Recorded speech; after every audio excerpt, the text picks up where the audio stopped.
Então vamos lá? Bom, uma bomba aí assolou o Brasil no dia 18 de agosto, mas as consequências dessa decisão do Flávio Dino, elas podem se estender um pouco mais. Eu vou tentar conversar com vocês sobre o que vai acontecer com os bancos brasileiros diante da Lei Magnitsky. Aqui está a decisão do Flávio Dino. Tendo em vista os riscos e as possibilidades de operações, transações e imposições indevidas envolvendo o sistema financeiro nacional, determina a ciência do Banco Central, da Federação Brasileira de Bancos, a FEBRABAN, da Confederação Nacional das Instituições Financeiras, a CNF, e da Confederação Nacional de Empresas de Seguros Gerais, Previdência Privada e Vida, Saúde Suplementar e Capitalização, a CNSEG, transações, operações, cancelamento de contratos, bloqueio de ativos, transferências para o exterior ou oriundas do exterior, por determinação de Estado estrangeiro, em desacordo ao postulado dessa decisão, dependem de expressa autorização desta Corte, no âmbito da presente ADPF. Dê-se ciência à Procuradoria-Geral da República. E aí, asseja as providências e publique-se. Ele colocou aqui. O ministro Flávio Dino, então, ele publicou. Essa medida, né, que você não deve ter entendido muito bem, porque o texto jurídico é meio ruim, ela basicamente impede que qualquer banco bloqueie as contas dos ministros do STF para cumprir a Lei Magnitsky, que é a lei americana. Então, se os bancos decidirem, portanto, executar a Lei Magnitsky, que foi sancionada contra o Alexandre de Moraes, tirando os cartões dele ou tirando a conta dele do sistema, esses bancos podem ser sancionados pela lei brasileira e eles podem encontrar problemas gravíssimos. Agora, aqui a gente tem um segundo problema. Quando a Lei Magnitsky é aplicada em cima de um banco, significa que, se ele não cumprir a Lei Magnitsky, ou seja, se o sistema financeiro nacional se recusar a cumprir, o Banco do Brasil, por exemplo, que tem as contas do ministro Alexandre de Moraes, né, e não só o Banco do Brasil, como deve ter outros bancos onde ele tem conta, não foi divulgado ainda, esses bancos, Bradesco e tal, o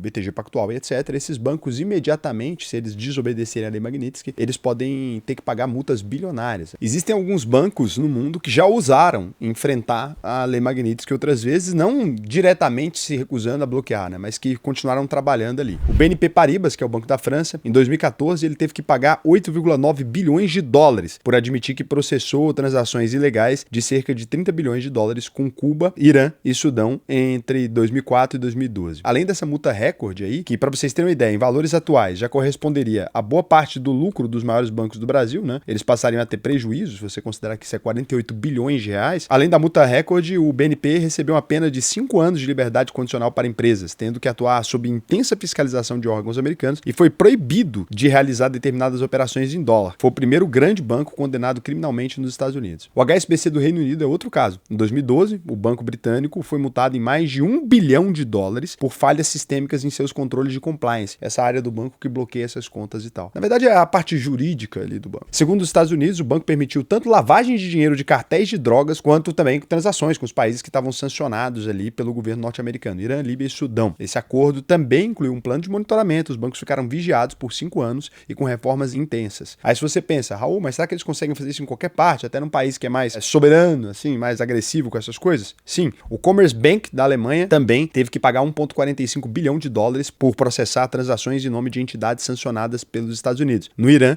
e no Sudão. Claro que esses casos aqui, um pouco mais graves, que esses bancos estavam transacionando dinheiro de terroristas. Mas, aqui vem um problema. O Donald Trump já considera grupos de traficantes como grupos terroristas, inclusive fazendo exercício militar nesse exato momento na Venezuela, o que permitiria que os Estados Unidos declarassem também o PCC e o Comando Vermelho como grupos terroristas. Eu não tenho nenhuma dúvida, nenhuma sombra de dúvida, que o PCC e o Comando Vermelho utilizam largamente os bancos brasileiros. Não tenho nenhuma dúvida. O nome de laranja, etc., né? E que os compliances não conseguem pegar. Eu tenho certeza absoluta que se ele quiser falar que a sanção é por conta disso, também ele conseguiria expandir essa sanção e aplicar multas nesses grupos ditos terroristas, né? Não sei se você considera ou não que traficantes de drogas são terroristas. Eu acho que quando eles têm arma, fica bem claro para mim que ele é um estado paramilitar, né? Um problema que é uma milícia, no mínimo. O Brasil é um território no momento em disputa. Não sou a favor do movimento dos Estados Unidos entrando aqui dentro para tentar resolver esse problema. Acho que isso não é uma atribuição dos Estados Unidos, é um exercício que o Brasil deveria fazer, mas a gente deveria fazer isso mais a sério. É fato que o PCC certamente, né? Eu tô falando aqui, cara, eu não sei nem porque que eu tô usando a palavra certamente. Eu poderia falar com toda a certeza, mas assim, eu vou falar muito provável que o PCC e o Comando Vermelho eles utilizam em contas de banco no Brasil, até Pix. Quem é consumidor desse tipo de substância pode comentar aí se é possível comprar maconha por exemplo,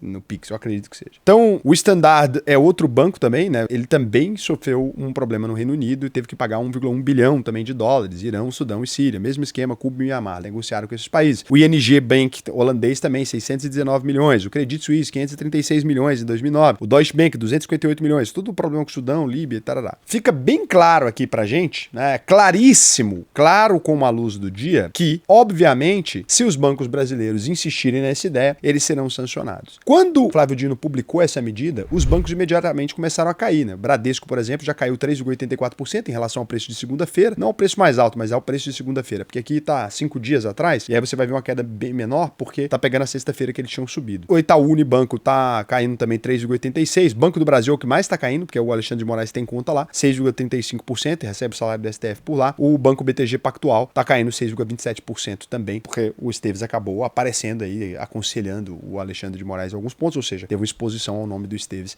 em relação a isso. O que é o problema que a gente está aqui agora? Que algumas pessoas estão falando, eu espero que isso aconteça de fato e tal, e eu vou dizer para vocês que esse é um problema um pouco grave. E o que vai acontecer aqui agora? Bom, o normal seria o STF recuar, abrir contra uma cooperativa, né, os ministros do STF, e utilizarem uma bandeira de cartão Elo, alguma coisa, evitando um impacto no nosso sistema financeiro. Por quê? Porque o nosso sistema financeiro não aguenta esse impacto. Na prática, né, esses bancos, eles se transformariam em pó, do nada. E para os Estados Unidos, tem uma vantagem enorme em fazer isso a curto prazo. É porque você precisa lembrar do seguinte: se as sanções aqui não forem cumpridas, o sistema financeiro brasileiro ele vai se desestabilizar, deixando muito mais fácil depois a entrada de players americanos aqui dentro do país. Então, primeiro você sanciona, você coloca esses bancos abaixo e depois você entra com bancos americanos aqui que não vão enfrentar as mesmas sanções. Então, você pode simplesmente fazer os nossos bancos terem dificuldade e depois deixar outros bancos americanos operarem aqui dentro, porque eles já operam aqui dentro, inclusive. Esses bancos americanos podem cumprir essa legislação aqui ou fazer alguma coisa, ou podem considerar que estão sendo coagidos pelo Trump, por exemplo, e não bloquear as contas. E aí os bancos brasileiros são obrigados, mas os bancos americanos estão sendo coagidos. E você pode criar diversos mecanismos aqui. Então eu acho que os Estados Unidos estão numa posição onde vale a pena continuar avançando aqui. E para o Brasil a gente ficou numa situação muito ruim, porque a gente depende dos ministros do STF ouvirem isso. Eu tive uma conversa muito boa com algumas pessoas que já trabalharam no Banco Central, que já fizeram parte dessa estrutura. O que eles me disseram é que, de fato, né, independente de você considerar que isso aqui está certo ou não, o Brasil não tem condição de alavancar essa disputa. O nosso sistema financeiro ele não é relevante para os Estados Unidos. Então, não é uma área ali de extremo interesse, não é uma área que os Estados Unidos vão recuar. Porque se fosse uma Meta, por exemplo, que tem 10% das receitas vinculadas e o maior número de usuários, se estivesse falando do Google, se estivesse falando do Apple, que tem um mercado endereçável grande, a gente poderia até dizer que as sanções aqui são mais complicadas. Mas nesse caso aqui, elas podem propor para o Brasil um fechamento que seria péssimo. Diante desse cenário, algumas pessoas me perguntaram, né, se ainda faz sentido investir no Brasil, se faz sentido mandar o seu dinheiro lá para fora e algumas coisas dessas. Vou tentar te explicar de maneira bem prática aqui o que pode acontecer. Num problema mais acentuado, o dinheiro que você tem lá fora, se a gente tivesse um problema mesmo, eu vou falar o problema mais grave, o que eu acho que vai acontecer, mas num problema mais grave, se o sistema financeiro brasileiro ele ficar proibido, né, de negociar ali em determinadas instâncias, pode ser muito difícil para você resgatar esse dinheiro que está lá fora. Então, a não ser que você pretenda usar o dinheiro para ir embora do país ou alguma coisa nesse gênero, se você está pensando simplesmente em fugir do problema, você não fugiria, porque se você estiver aqui no Brasil e os bancos não estiverem podendo negociar, pode ser um problema. Mas é claro, né, a gente pode encontrar um caminho via o SDT ou alguma coisa dessa. Não acredito que o Brasil vai ser expulso do sistema SWIFT. O sistema SWIFT já deixou bem claro que não pretende sistema de pagamentos internacionais. Ele é um sistema europeu, né? E apesar de ter uma influência americana muito grande, ele não obedece diretamente ao sistema americano, mas eu duvido que alguma instituição europeia, etc., queira entrar no radar do Trump aqui, porque você viu, né? As multas são muito graves e não dá pra gente se desplugar do sistema americano. Pra vocês terem uma ideia, 50% do dinheiro que entra na Bolsa Brasileira é dinheiro americano. É meio complicado pra gente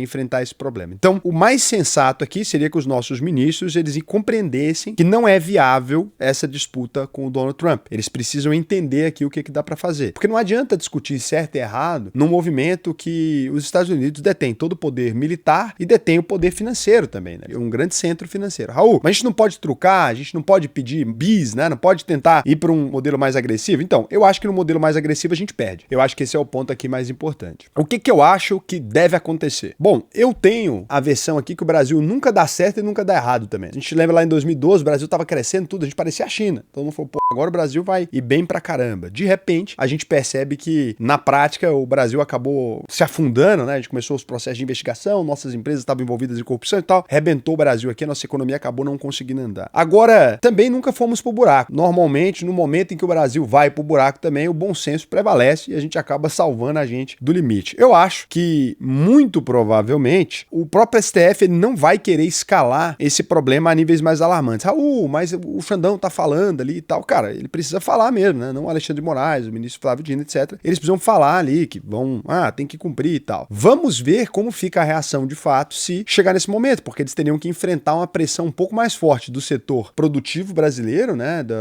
Das empresas brasileiras e dos bancos. Eu não sei se o STF está disposto a comprar uma confusão nesse tamanho, porque não é uma confusão com o Donald Trump, externa, etc. Passaria a ser uma confusão mais interna. Então eu acredito que isso aqui não deve acontecer. E nesse cenário, né, faz mais sentido pra gente fazer investimentos tanto locais quanto lá fora. O que é? A gente tem ali os Estados Unidos numa precificação que eu considero que está um pouco mais esticada. Já falei aqui para vocês algumas vezes, cheguei a falar sobre renda fixa americana ontem e tal. A gente tem um movimento de mandar dinheiro lá para fora. Se você não tem nada lá fora, cara, isso aqui já é motivo suficiente para você considerar pelo menos 20% do seu patrimônio. Eu acho que é ponto pacífico, tá? Quem não tem dinheiro lá fora ainda, eu vou pegar 20% do meu patrimônio e vou mandar para lá, porque querendo ou não, determinado nível de risco, pelo menos você tem um dinheirinho lá fora, alguma coisa dolarizada, a nossa moeda pode enfraquecer com esse conflito aqui, então é bom. O dólar, ele não tem subido, né? Ele tem enfraquecido mais, ele tá num movimento que não tem clima lá nos Estados Unidos para o dólar ganhar força, ele tem enfraquecido, não é o real que tem ficado forte, é o dólar que tem enfraquecido no mundo. O real também ficou forte, é verdade. O real é a moeda que mais se valorizou nesse ano, mas o dólar tem enfraquecido mais. Então, momento perfeito para o brasileiro que quer investir lá fora, começar a fazer os aportes. Se você já tem uma posição lá fora, você tá tranquilo, né? Quem diversifica dorme tranquilo. E agora, aqui no Brasil, esses movimentos, gente, é assim, de duas uma. Se acontecer o que a gente tem medo de acontecer, já tá precificado uma parte, né? Porque os mercados já reagiram jogando eles para baixo. Em que outra situação você ia conseguir comprar banco nesse múltiplo? Então, os bancos aqui eles estão no múltiplo muito atraente. Eu tô aproveitando para fazer os meus aportes aqui dentro também, porque já tava bom o mercado brasileiro, mas ele começou a dar uma altazinha, isso aqui corrigiu de novo, né? Corrigiu esse clima de festa que a gente tava, de achar que a bolsa ia a 200 mil pontos, tinha gente já prevendo isso. Então aqui a gente já começa a ver um cenário que permite um aporte mais interessante. Então tem algumas empresas aqui que estão se beneficiando, Embraer, etc. O que a gente percebe? As pessoas que estão mais bem informadas, os investidores institucionais e até os banqueiros que fizeram reunião também com a equipe do Donald Trump, eu sei disso, né, que a galera fez, os banqueiros brasileiros, eles não são tão bobos assim, já foram pra lá, já trocaram aquela ideia, já pegou a mão no telefone, estão tentando, por debaixo das coisas, fazer o STF recuperar o bom senso, tem feito várias reuniões aí. Eu creio que isso aqui pode ser que a gente saia dessa sem maiores problemas. Não tô dizendo que é uma certeza. Pode ser que a gente saia dessa sem maiores problemas. Então, se esse for o caso, esse é uma janela de aporte. Não tem como, né? Todo investimento que ele é interessante, ele parte da zona de risco. Então, resumo bom. Quem não tem lá fora, aproveita que o dólar tá barato, aproveita a crise, aproveita a desconfiança, compra. Quem já tem dólar, aproveita, compra Brasil aqui, legal. Quem tem medo do apocalipse, se é seu caso, eu já sou bem posicionado nisso. Compra criptomoeda que você transfere para qualquer lugar e não tem problema, né? Pelo menos um dinheirinho legal para você poder ter um backup ali. Raul, mas aqui nas coisas não vão ficar tão feias. Eu também acredito que não. Mas o seguro morreu de velho, né? Vamos fazer um segurozinho. Um pouquinho de criptomoeda, um pouquinho de Bitcoin, alguma coisa. Pô, põe uma correlação aqui, um pouquinho de ouro, né? Apesar que o ouro no sistema financeiro brasileiro, por exemplo, acho que pode não ser tão interessante, mas um ETF de ouro lá fora, um IAU, pô, legal. Momento de crise acentuado, o mundo vivendo uma coisa meio pesada, bacana. Enquanto isso, siga na mais absoluta tranquilidade, gente. Tem coisa que tá fora do seu controle. Toda vez que a gente fala de ruído, de mercado, etc., a gente tem que se lembrar que o Donald Trump é um grande trader, né, galera? Ele já pegou e comprou coisa e depois falou, ó, bom dia pra comprar, e no outro dia subiu. Pra ele tá fazendo isso aqui também, se beneficiando de algum ponto, eu não duvido que ele esteja se beneficiando, tá? Ele deve estar se beneficiando disso aqui, porque em todos os países onde ele aplicou sanção, teve alguém que comprou antes. A gente não sabe quem, se não foram os fundos. Ele chegou a receber gestores de fundos americanos em casa e falou, esses caras aqui hoje ganharam sei lá quantos bilhões. Então, no fim das contas, me parece que o Donald Trump pode estar mais preocupado com mexer os mercados em favor dele. Pode ser esse ponto também. Não tem o que eu dizer aqui, né? Eu sei muito que vocês gostariam que eu pudesse falar pra você com exatidão o que vai acontecer. E desculpa, só ter achismos. Mas é porque quando a gente tá falando de geopolítica, desse tipo de estrutura, eu dependo completamente do que o Trump vai fazer. Eu dependo de qual que é a reação do Lula. Eu dependo da reação do STF. Então, o que eu tenho como falar pra vocês é que, assim, no momento tá bom pra quem comprar dólar, principalmente em virtude do risco Brasil, que aumentou sensivelmente. No momento, tá muito bom pra investir em empresas nacionais, pra quem tem apetite pra risco. O risco ficou mais alto, né? O Brasil já era um país emergente, o risco ficou mais alto. Eu gosto. Eu acredito na economia brasileira, mas eu sou um otimista nesse ponto. Eu sempre acreditei na economia brasileira e nunca me decepcionei, né? Mas nos últimos anos o Ibovespa não foi bem. Minha carteira foi. Tem 300% aí. O dólar em 2020 e 2025 não saiu do lugar. Tô com a renda fixa a 15%. Minha renda fixa é só Brasil, basicamente. Não tenho renda fixa em dólar. E, se eu quisesse encerrar a posição agora e mandar pros Estados Unidos, eu ganhei mais do que quem jogou tudo lá fora na renda fixa. É por isso que eu gosto da diversificação. Aquilo que é bom no Brasil, pega aqui. Aquilo que é bom nos Estados Unidos, ações, etc., pega lá. Enquanto os banqueiros não estiver correndo, eu tô tranquilo. Assim que eles começarem a correr, quando eles mudar de país, aí eu falo, é bom a gente mudar também. Aí é o dinheiro do Bitcoin. Aí você deixa aqui no Bitcoin, no ouro, que se eles mudar de país, a gente muda juntinho, né? Porque a coisa é essa, né? A gente não tem o mesmo tanto de dinheiro, mas tem que ter a mesma lógica. Enquanto tiver o caixa dos bancos tudo aqui no Brasil, eles não estão correndo, o dólar tá bem seguro, eles devem saber alguma coisa que eu não sei, eu presumo isso, né? Não é possível que a gente é mais esperto que os maiores banqueiros do país e do mundo também que estão botando dinheiro aqui. O volume da Bolsa Brasileira é o maior desde 2022. Será que alguém sabe alguma coisa? Será que o Donald Trump sabe o anúncio que ele vai fazer?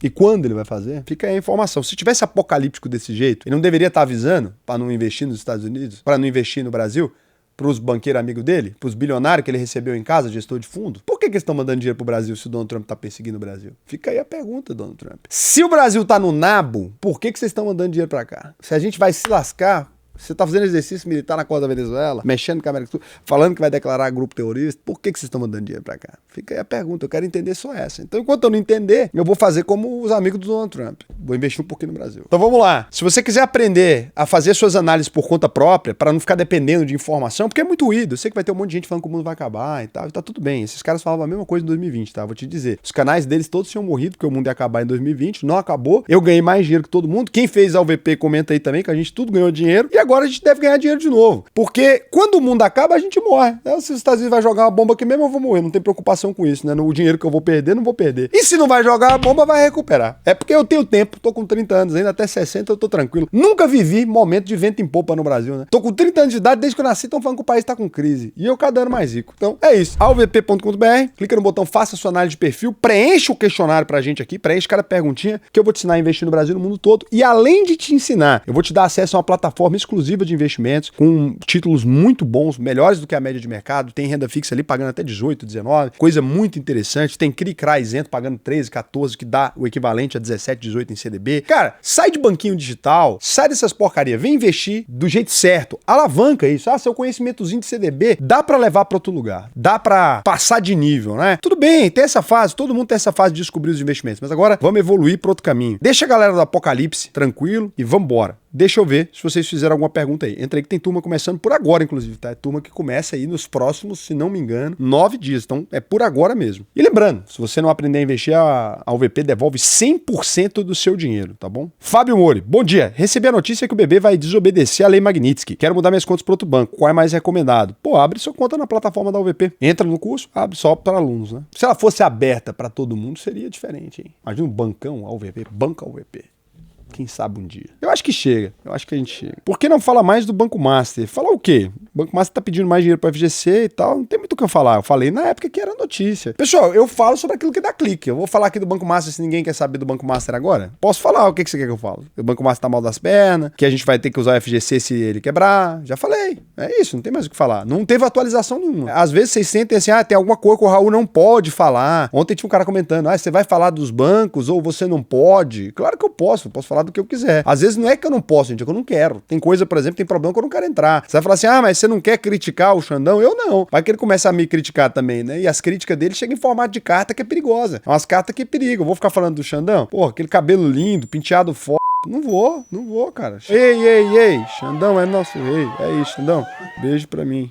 Beijo pra você aí. Saúde pra família. Eu só não sou bobo, né? Eu sou empresário, gente. Não sou político. Beijo pra vocês. Tchau.